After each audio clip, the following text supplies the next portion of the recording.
बहुत समय पहले की बात है। द्रोण नगरी में 4 दोस्त रहा करते थे। उन चारों में से 3 ब्राह्मण कई तरह की विद्याओं में निपुण थे, जबकि चौथे के पास किसी तरह की विद्या नहीं, लेकिन वह बहुत बुद्धिमान था। चौथा दोस्त हमेशा अपनी बुद्धि का इस्तेमाल करके हर समस्या से बचने का रास्ता निकाल लेता था, जबकि अन्य दोस्त विद्यावान होते हुए भी समझदारी से काम नहीं लेते थे। एक दिन उन चारों दोस्तों ने मिलकर सोचा कि पैसा कमाने के लिए विदेश जाना चाहिए। वहां जाकर ही विद्या का लाभ मिलेगा और पैसे कमाने का रास्ता भी। इसी सोच के चलते चारों विदेश यात्रा पर चल दिए।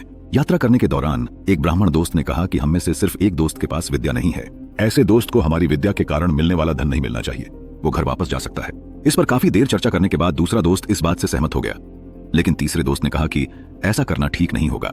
हम सभी बचपन से दोस्त हैं और अब यह फैसला लेना गलत होगा। हम जो कुछ भी कमाएंगे उसे 4 हिस्सों में बांट देंगे। इस बात पर सबने हामी भरी और सभी विद्या का चमत्कार लोगों को दिखाने के लिए आगे की ओर बढ़ने लगे। यात्रा के दौरान जंगल से गुजरते हुए उन्हें एक मरा हुआ शेर दिखा। सभी ब्राह्मणों ने कहा कि हम अपनी विद्या के चमत्कार से इस शेर को जिंदा कर देंगे, इससे हमें बहुत यश और कीर्ति मिलेगी। तीनों ब्राह्मण दोस्त उसे जिंदा करने में लग गए, लेकिन चौथे बुद्धिमान दोस्त ने उन्हें ऐसा करने से मना किया। उसने कहा कि अगर तुम लोग इसे जिंदा कर दोगे तो वह जिंदा होते ही हम सबको खा जाएगा। चौथे दोस्त के बहुत कहने के बावजूद तीनों दोस्त नहीं माने। उनमें से एक ब्राह्मण शेर की अस्थियों को समेटने लगा, तो दूसरा उसके अंक को और चौथा उसके शरीर में प्राण डालने की कोशिश करता रहा। तीनों को अपनी अपनी विद्या का इस्तेमाल करते देख चौथा दोस्त डर गया। उसने अपने सभी मित्रों से कहा, ठीक है, तुम लोग अपने मन की करो, लेकिन मुझे पेड़ पर चढ़ जाने दो। इतना कहकर चौथा दोस्त झट से पेड़ पर चढ़ गया।